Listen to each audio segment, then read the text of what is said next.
ہڑر کا مربع کھانے سے عقل بڑھتی ہے۔ دروازہ کھولتے ہوئے اور بند ہوتے ہوئے آوازیں دیں تو دروازے کے قبضوں کو سرسوں کا تیل لگا دیں، آواز آنا بند ہو جائے گی۔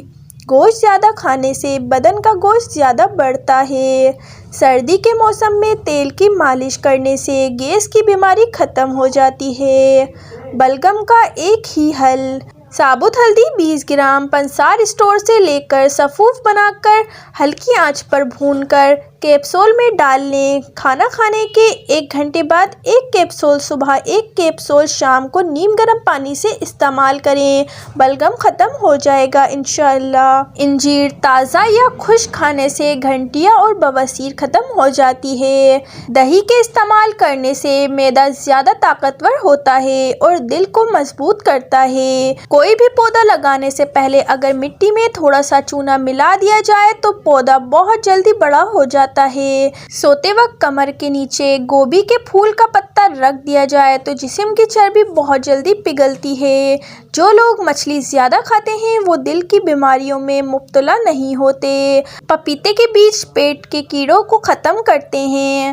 اگر جسم سے بدبو آتی ہو تو نہانے والے پانی میں تھوڑی سی پھٹکری شامل کریں اور پھر غسل کریں، اس سے جسم کی بدبو ختم ہو جائے گی۔ رات سونے سے پہلے 1 گلاس گرم دودھ میں 1 چمچ دیسی گھی ڈال کر پینے سے جسم سے اسٹریس دور ہوتا ہے اور ساتھ ساتھ قبض بھی ختم ہو جاتا ہے۔ سردی کے موسم میں ایلو ویرا جیل چہرے اور ہاتھوں اور پاؤں پر لگا کر ہلکا سا مساج کریں۔ جو خواتین مچھلی کا استعمال زیادہ کرتی ہیں ان کے چہرے پر بال زیادہ آ جاتے ہیں۔ ہمیشہ یاد رکھیں، اگر آپ غصے میں ہو تو کبھی کسی کو کوئی جواب نہ دیں، اگر آپ خوش ہو تو کبھی کسی سے کوئی وعدہ نہ کریں، اور جب آپ اداس ہو تو کبھی کوئی فیصلہ نہ کریں۔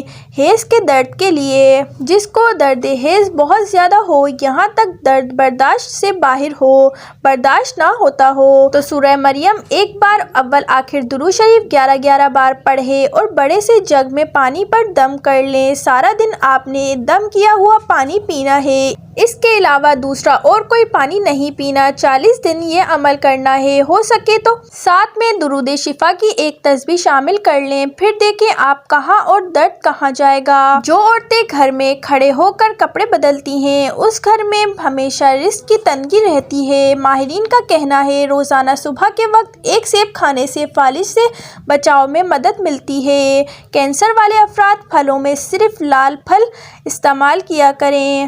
ناظرین، ویڈیو پسند آئی ہو تو لائک کر دیں اور مزید ویڈیوز دیکھنے کے لیے چینل کو سبسکرائب کر دیں۔